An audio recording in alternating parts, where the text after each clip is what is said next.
I was just reading some comments here, and on my Hank Jr.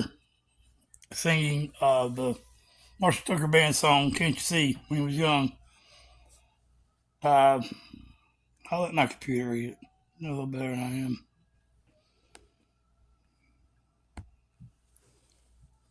At Custom Creator OGT, I'll tell you a story about Marshall Tucker.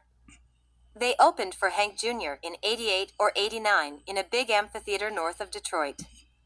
I was supposed to have front row seats, but when we got there, they said that they had to take the first 2 rows out for the stage barrier, and instead of backing up everyone 2 rows, they would have to give us different seats. We technically ended up with much better seats because we ended up dead center stage in the 7th row. Originally seats were amp seats side stage. Anyway, during Marshall Tucker's set, there was hardly anyone in the seats in front of us. I was about 19, and you see the band talking and pointing towards us. You could imagine them saying to each other, "How does this kid know all of these songs?" At the end of their set, they were throwing guitar picks and such into the crowd when Doug Gray pointed at me.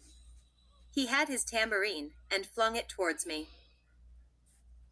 Well, a girl who had only showed up during the last song snagged it because she was in row in front of us.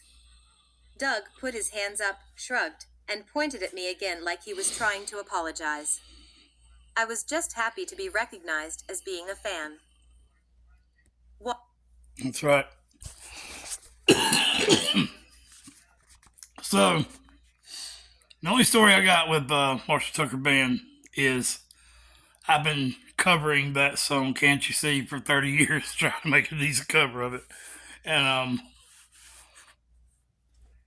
I always called it the Allman Brothers. I even had, for a long time on this channel before I had 100 subs and became a real creator or whatever, I had that cover, and it was "Can't You See" cover of the Allman Brothers.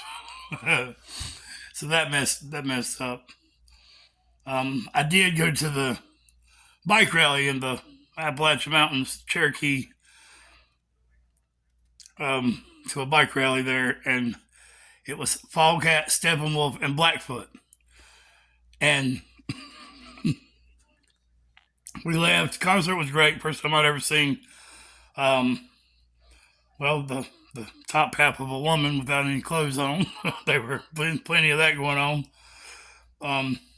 It was a great experience. But so my brother, who I was there with, had gotten a little drunk and passed out, and he had the keys to the car. And I was trying to get them from him in his tent, but he was drunk. I guess they tried to take the car.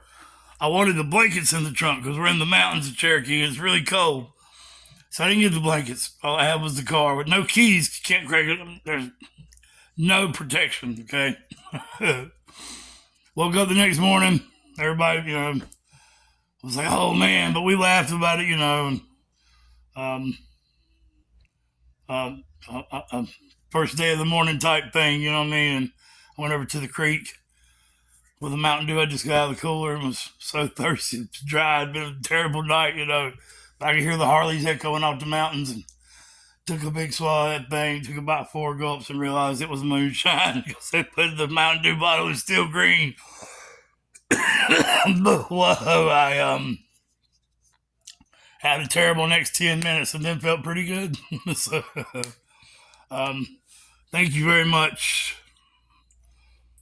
Sean Brock and Gary Goodman and all the people who are engaging in the Hank Williams Jr. stuff, because yes, I'm Tool all the way, but Hank Jr. is who led me to Tool.